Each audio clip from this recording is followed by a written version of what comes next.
তারপর টাঙ্গাইলবাসী আছে। হ্যাঁ, আপনাদের যে কোনো কার্যক্রমের জন্য কোথায় যেতে হয়?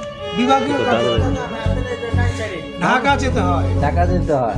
এবং আপনাদের কিশোরগঞ্জ থেকে ঢাকা যেতে কতক্ষণ লাগে? বেশি সময় লাগে না।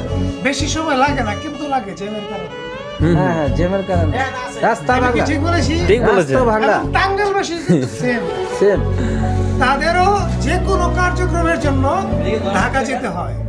এবং ঢাকার জ্যামে বর্তমানে ঢাকা শহরের শুধু ঢাকা শহর নয়, বিভিন্ন জেলা থেকে আগত লোকজন ঢাকায় যে কি যে জ্যামে পড়ে। এই জন্য বর্তমানে আপনাদের এই সমস্যা থেকে মানে সমস্যাটা সমাধান করার জন্য কিশোরগঞ্জ এবং টাঙ্গাইলকে ময়মনসিংহ বিভাগের অন্তর্ভুক্ত করা হয়েছে। এবং আমি ব্যক্তিগতভাবে মনে করি এটি একটি সরকারের ভালো উদ্যোগ। আপনারাও তা সাদরে এই প্রস্তাবটি আমরা মানি না। আমার বাড়ি কোথায় সেটা আমি বলছি না, কারণ আপনি যখন টাঙ্গাইল থেকে ময়মনসিংহ আসবেন বা কিশোরগঞ্জ থেকে ময়মনসিংহ আসবেন, আপনাকে যানজট পোহাতে হবে না। যানজটের কোনো কারবার নেই।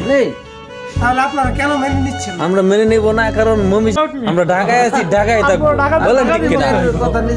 আপনারা ভাবুন, আপনারা আসলে ভাবুন। নাম ভেবে দেখেছি, ওকে। বৃহত্তম